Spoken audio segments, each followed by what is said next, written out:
आतंकी तैमूर राना 18 दिन की एनआईए कस्टडी में है। तैमूर राना से लगातार एनआईए मुख्यालय में पूछताछ की जा रही है। ये एनआईए मुख्यालय आप देख रहे हैं, एक तरफ का रोड पूरे तरीके से ट्रैफिक के लिए बंद है। आम जनता भी उस रोड पर नहीं पहुंच पा रही है और इसी एनआईए मुख्यालय के ग्राउंड फ्लोर पर बने सेल में तैमूर राना की रात जो है वो कटी है। आपको बता दें कि जिस सेल में तैमूर राना को रखा हुआ है वो 14 बाय 14 का एक कमरा है और तैमूर राना के उसी सेल के अंदर वॉशरूम भी है। तैमूर राना को रहने के लिए गद्दे दिए गए, वो गद्दे जमीन पर बिछे हुए हैं। हालांकि सिक्योरिटी इतनी टाइट है कि तैमूर राना को जिस 14 बाय 14 की सेल में रखा गया है वो डिजिटली लॉक सेल है और उस सेल के अंदर महज 12 लोग ही जा पाएंगे और ये 12 वो लोग हैं जो कि तैमूर राना से लगातार इस पूरे मामले में जो पूछताछ है वो कर रहे हैं। आपको बता दें कि तैमूर राना से आज पूछताछ का जब सिलसिला शुरू हुआ तो सबसे पहले तैमूर राना से उसका पक्ष जो है वो एनआईए जानने की कोशिश कर रही है और उसके बाद तमाम जो सबूत एनआईए के पास है उन सबूतों को भी एनआईए कन्फ्रंट करती हुई नजर आएगी।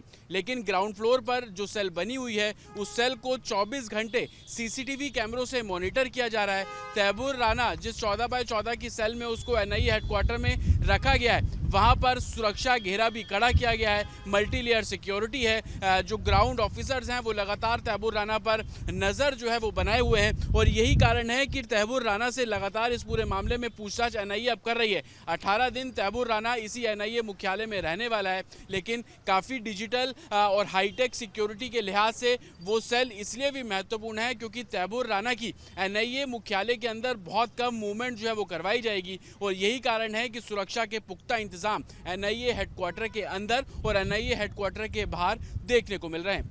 विजय उज्जवल के साथ जतिन शर्मा, रिपब्लिक भारत, दिल्ली। इस बात से आप कुछ हमें ज्यादा चिंता नहीं करनी चाहिए। हमारे को तो अब चिंता ये होगी, हमको का मतलब हमको भी चिंता होगी, पाकिस्तान को भी चिंता होगी कि इस तैमूर राना के पकड़े जाने से जो खुलासे होंगे उनमें बड़ी गलतियां निकलेंगी।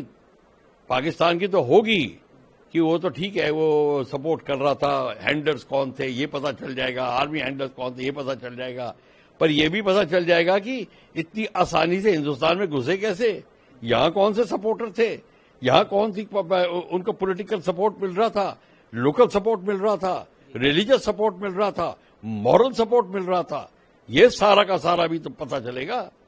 इसकी ज्यादा चिंता है लोगों को।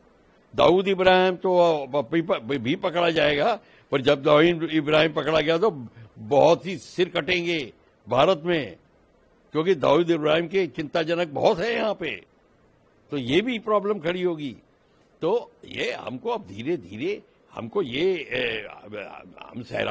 हमको अभी अप्रिशिएट करते हैं कि भारत का स्टैंड बहुत जबरदस्त रहा, किस तरीके से उन्होंने इस अभियान को चलाया, उसको लेके तो आए और अब लेके आ गए हैं, उसके बाकी कार्रवाई चलेगी।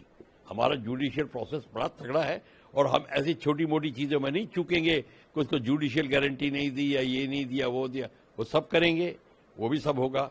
पर जो खुलासे निकलेंगे उसका और एक और फायदा होगा। जब आपको गलतियां चलेंगी तो आप उसकी रेक्टिफिकेशन करेंगे, आपको आपकी गलती पता चलेगी, सिक्योरिटी डिप्लॉयमेंट में क्या है, आपके थिंकिंग में गलती पता चलेगी, क्या आपने सिक्योरिटी डॉक्ट्रिन लिखी है कि नहीं लिखी, क्या ये सब लिखा था कि नहीं लिखा, किस तरीके से क्या ट्रांसपोर्टेशन होनी चाहिए, सिक्योरिटी एजेंसी किस तरीके से कौन के साथ तालमेल करेगा,